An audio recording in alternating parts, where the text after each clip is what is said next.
Hi hello friends, ఎలా ఉన్నారు అందరూ? నేనైతే బాగున్నాను. Welcome back to my channel.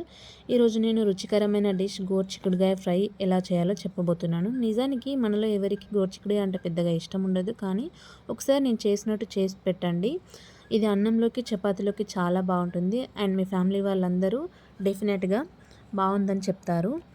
And taste కూడా చాలా బాగుంటుంది. ఇక్కడ నేను గోరుచిక్కుడుకాయ కర్రీలో కొంచెం పెసరపప్పుని యాడ్ చేస్తున్నాను. కాబట్టి ఒక చిన్న కప్ పెసరపప్పు తీసుకొని కడిగి మళ్ళీ ఇందులోకి నీళ్ళని తీసుకొని నానబెట్టండి. మీకు పెసరపప్పు ఇష్టం లేకపోతే స్కిప్ చేయొచ్చు కూడా. 1/2 kg గోరుచిక్కుడుకాయని బాగా కడిగి చిన్న చిన్న ముక్కలుగా కట్ చేయండి. అండ్ చిన్నగానే కట్ చేయండి, పెద్దగా అంత బాగుండదు అన్నంలో కలుపుకొని తింటున్నప్పుడు. అండ్ ఒక ప్యాన్ తీసుకొని పక్కన స్టవ్ ఆన్ చేసి ఒక ప్యాన్ తీసుకొని దాంట్లోకి ఒక 2 టేబుల్ స్పూన్ల ఆయిల్ వేసుకొని కట్ చేసిన గోరుచిక్కుడుకాయని వేసి ఫ్రై చేయండి.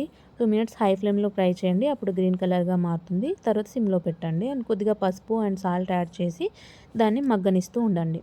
అండ్ పక్కన ఒక మిక్సీ జార్ తీసుకొని దాంట్లో ఒక హాఫ్ కొబ్బరి వక్కలు తీసుకొని దాంట్లోకి ఒక 6-7 వెల్లుల్లి, ఒక 10 గ్రీన్ ఎండుమిర్చిని తీసుకొని దాన్ని కోర్స్గా గ్రైండ్ చేయండి. బరకగా గ్రైండ్ చేయండి.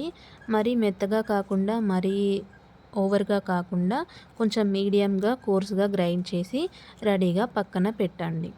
నేను వీడియోలో చూపిస్తున్నట్టుగా చేయండి. ఇప్పుడు మనం ఇది పక్కన గోరుచిక్కుడుకాయ ఉడికిందో లేదో ఒకసారి నలిపి చూస్తే తెలుస్తుంది. చక్కగా ఉడికింది. మీకు ఇప్పుడు ఏమైనా ఎక్స్ట్రా వాటర్ ఉన్నట్టుగా అనిపిస్తే హై ఫ్లేమ్లో పెట్టి వాటర్ దగ్గరికి పడే వరకు మెల్లగా కలుపుతూ ఉండండి. అలా చేస్తే దానిలో ఉన్న పోషకాలు బయటకు పోకుండా అందులోనే ఉంటాయి. అప్పుడు అది వాటిని తీసుకొని ఒక బౌల్లోకి తీసుకొని పక్కన పెట్టేసేయండి. ఇప్పుడు మళ్ళీ స్టవ్ ఆన్ చేసి పాన్ పెట్టి అదే పాన్ని కడిగి పెట్టుకున్నాను నేను, దాన్నే తీసుకున్నాను. కొంచెం ఆయిల్ వేసుకొని దాంట్లో ఆయిల్ హీట్ అయ్యాక జీరా, ఆవాలు, మీకు ఇష్టం ఉంటే మినపప్పు, శనగపప్పు కూడా యాడ్ చేసుకోవచ్చు. అంటే మీకు పోపు దినుసులు ఏమైనా ఇష్టం ఉంటే అవి యాడ్ చేసుకోవచ్చు. నాకు అవి ఇష్టం ఉండవు, సో నేను స్కిప్ చేశాను. అందులోకి కొన్ని కర్రీ లీవ్స్ అండ్ 3-4 పచ్చిమిర్చి చీలికలని తీసుకొని ఫ్రై చేశాను. ఇప్పుడు ఇందులోకి మనం నానబెట్టిన పెసరపప్పును తీసుకొని 1-2 నిమిషాలు ఫ్రై చేయండి. మనం పెసరపప్పుని ఎక్కువ ఫ్రై చేస్తే గట్టిగా అవుతుంది, కాబట్టి 1-2 నిమిషాలు మాత్రమే ఫ్రై చేయండి. ఎక్కువగా ఫ్రై చేయకండి, ఎందుకంటే అది ఎక్కువగా ఫ్రై చేస్తే దగ్గరికి వచ్చేసి గట్టిగా అయిపోయి కొంచెం ముద్దలాగా అయిపోతుంది. సో దోరగా ఫ్రై చేసి మనం ఇప్పుడు అది ఉడికిందో లేదో చూద్దాము. కొంచెం పలుకుగా ఉండి కట్ అయిపోతుంది, సో ఇట్స్ ఎనఫ్. సో ఇప్పుడు మనం గ్రైండ్ చేసి పెట్టిన కొబ్బరి తురుము ఉంది కదా, దాన్ని దీంట్లోకి తీసుకొని ఒకసారి బాగా కలపండి.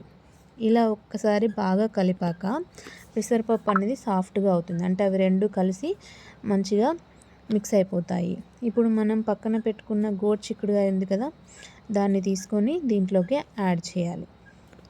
దీంట్లోకి వేసుకొని ఇందులో రుచికి సరిపడా కొంచెం కారం యాడ్ చేశాను నేను. నాకు కొంచెం అది ఎండుమిర్చి కొంచెం తక్కువగా ఉన్నట్టు అనిపించింది, సో చిన్నగా హాఫ్ టేబుల్ స్పూన్ కారం యాడ్ చేశాను. రుచికి సరిపడా ఉప్పు అండ్ చిటికెడు పసుపు వేసుకున్నాను. దీన్ని ముందుగా మీరు కొంచెం సాల్ట్ యాడ్ చేసాం కదా ఫస్ట్ స్టార్టింగ్లో, అప్పుడే మీరు మొత్తం యాడ్ చేసుకోవచ్చు. కానీ నేను అప్పుడు కొంచెం వేసి ఇప్పుడు దాని రుచిని బట్టి ఇప్పుడు కొంచెం వేసాను. మీకు ఒకవేళ అప్పుడే వేయాలనుకుంటే మొత్తం పసుపు అండ్ సాల్ట్ అప్పుడే వేసుకోవచ్చు, ఇప్పుడు కూడా వేసుకోవచ్చు. అండ్ ఇప్పుడు బాగా కలిపి మంట లో ఫ్లేమ్లో పెట్టి 4-5 నిమిషాలు ఉడికించండి. ఇలా ఉడికిస్తున్నప్పుడు మధ్యలో కలుపుతూ ఉండాలి. లాస్ట్లో కొంచెం కొత్తిమీర వేసి సర్వ్ చేయడమే. చాలా టేస్టీగా ఉంటుంది. అన్నంలోకి చపాతీలోకైనా దీని కాంబినేషన్ బాగుంటుంది. ఇంకా పప్పుచారు రసంతో అయితే ఇంకా బాగుంటుంది. అండ్ మీరు కూడా డెఫినెట్గా ట్రై చేసి ఎలా ఉందో చెప్పండి. Thank you for watching. Bye bye.